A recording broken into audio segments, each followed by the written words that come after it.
When the fortune teller sat down with director Matthew Vaughn, they showed him the blonde Bond who would eventually become the star of his debut feature, Layer Cake, and then blew his mind out with a glimpse of the fantastic in this week's biggest extravaganza, Stardust.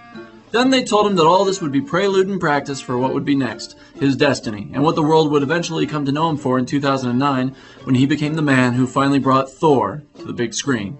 Interesting that the time of day when car travel is at its slowest would be called rush hour, and even less interesting is that Rush Hour 3 still has nothing to do with this phenomenon.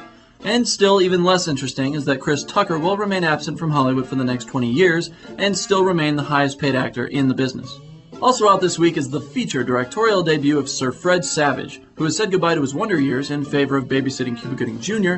through another episode of future reality show When Oscar Winners Go Bad, or alternatively titled Daddy Day Camp. Werewolves find themselves in a civil war yet again at your local cinema, however without Kate Beckinsale to back them up this time, or much of an audience in Skinwalkers. See you there.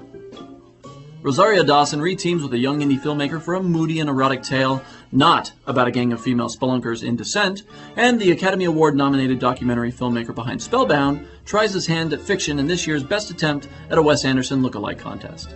And finally, That City We Like, Gay Paris, is back in the spotlight in a Grindhouse double feature with director-writer Julie Delpy in 2 Days in Paris, which the majority of the minority of you who saw Before Sunrise will think is the third in this series, and then ask yourselves why Ethan Hawke looks more and more like Adam Goldberg these days. And Inside Paris, while sounding like 2012's Hilton feature, is really a nice little movie about two brothers, one of which who loves women, and the other of which who loves women.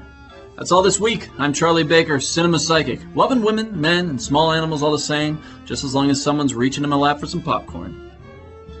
I'm sensing the show is over. And for those of you watching and commenting on YouTube, I hate you too.